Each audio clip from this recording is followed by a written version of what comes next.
welcome to another episode. We are back in Denver with Jamie and Dave because Dave has a very special project that started a long time ago, like 15 years ago, and you're going to tell us everything about the build. And I understand Jimmy has been a key part of this project. So guys, carry on. Tell me exactly when you got the pickup and how we made it here. Well, I'm Dave Pence, and I'm a retired shop teacher from Boulder Valley School District. All right. And I got interested in electric vehicles in 2009. And I found this truck on Craigslist for $150. And it's set in my front yard for 14 years until I met Jimmy. So Jimmy is the brains behind the conversion. So what was the plan when you originally bought the truck? Well, I was hoping that I could find a high school or a group of students and a teacher that would be interested in converting it as a STEM project. But there were actually no programs that I could find at that time. So how did you make it happen then? Well, I joined the Denver Electric Vehicle Council, and I became the Youth Education Outreach Coordinator. And that's where I met Jimmy at a barbecue that we had, and was impressed with the work that he'd done on his vehicles. And I was actually his first customer. Wow, that's a cool story. So yeah, tell us more, Jimmy. How did you start with the truck? Yeah, so Dave came to me. He said he had this truck he wanted to do an electric conversion on. And we weighed some options, and we decided that a Nissan Leaf transplant was the best option. Okay. So we put the 2019 Nissan Leaf components in here. So 40 kilowatt hour battery, 150 horsepower electric motor. Okay. All right. And that's your specialty, isn't it? Yeah. Yeah. But this is how everything started on the EV swap and so on. Exactly. Fantastic. So let's have a walk around the truck and see all these little secrets and Jimmy's secret sauce. Okay. Well, we can pop the bed up here and you can see the batteries. What do you mean pop the bed? The bed tilts up like this. Nice. It's pretty cool. And then we've got the two battery boxes underneath there, so they're out of the way, and the full pickup truck bed is still usable. So was the bed already in this setup when the truck came to you? Yeah. All right. But it's perfect, as you said, to if you ever need to service the battery packs. Yeah. So why are they split? Do you have an axle? Yeah, so the drive shaft runs down between them. All right. So we just split the pack in half, and each half is electrically the same. Okay. And are you using third generation Nissan Leafs on this setup? Yeah. Excellent. 40 kilowatt hours. The chassis is still original? Original chassis, original suspension. Yeah, otherwise it's just a normal Nissan truck. Right. So here we go, plenty of room still, yet you have more power, more torque than ever in this truck. Could you tell us a little bit about the spec originally and how they are now? Originally it had a 4-cylinder engine, probably 150 horsepower maybe. Yeah. But with the electric motor we have 150 horsepower, but it's from zero. So there's no waiting for the revs to build, it just has all the power all the time. And it's connected down there to the standard 5-speed transmission.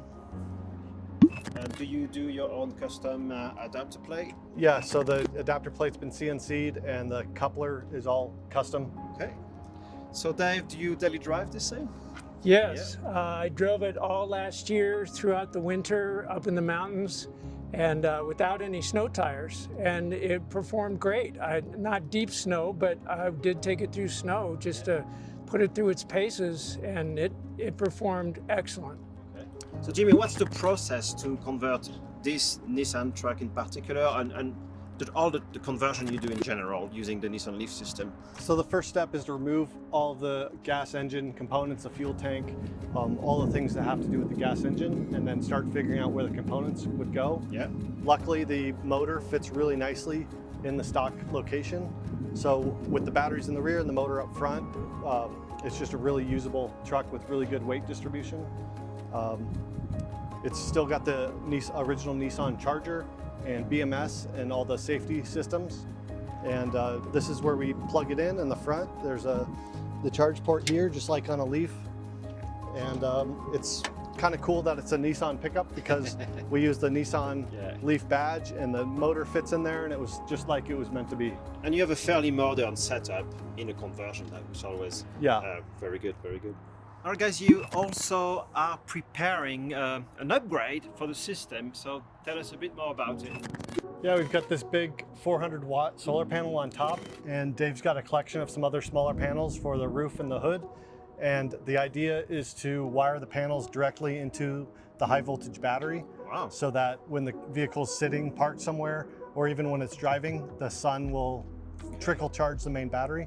So that's the next upgrade for this truck. So do you know how much energy you can feed back in the battery system?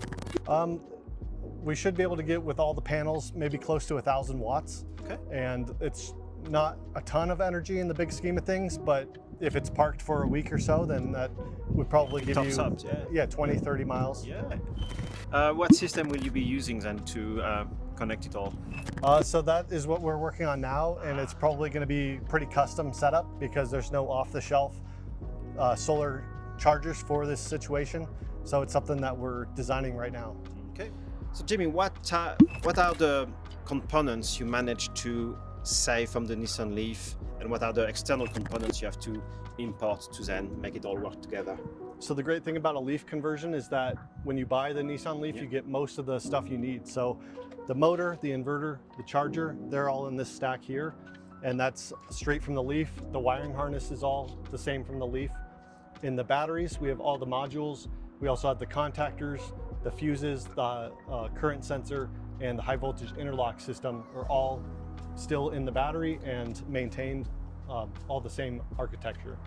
Almost as if it was meant to be. Yeah, pretty much. Like and giving a second life to those crash damaged cars. Exactly. And giving a new life to this, because as we said, it was in your front yard for 15 years. So you guys did a perfect job, mixing two cars into one fantastic truck.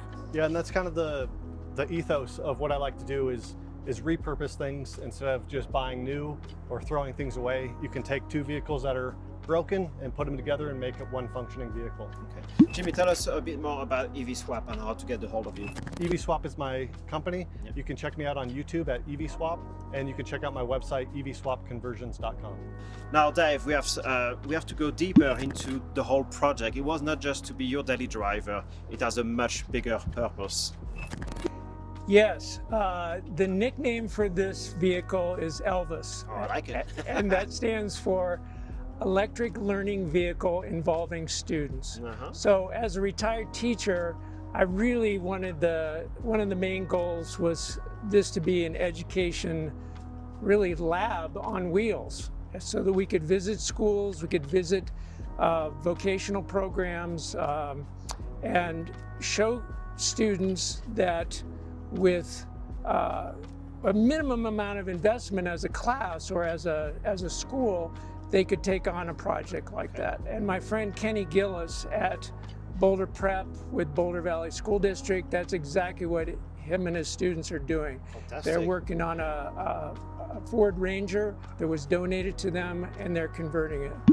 So how does anyone register for those programs? Well, first of all, I don't know of very many in the country that are doing this, so it's relatively a new curriculum. However, we're going to need more EV technicians in the future, and I think this is a great way to start, even in middle school, to get kids interested in STEM, science, technology, engineering, and math, and have them become interested in converting vehicles. Yeah. Well, I really wish it works well and it grows, not only just here in Colorado, but around the country. Guys, if you like what you saw today, let us know in the comments below. Give us a thumbs up, and guys, we'll see you in the next one.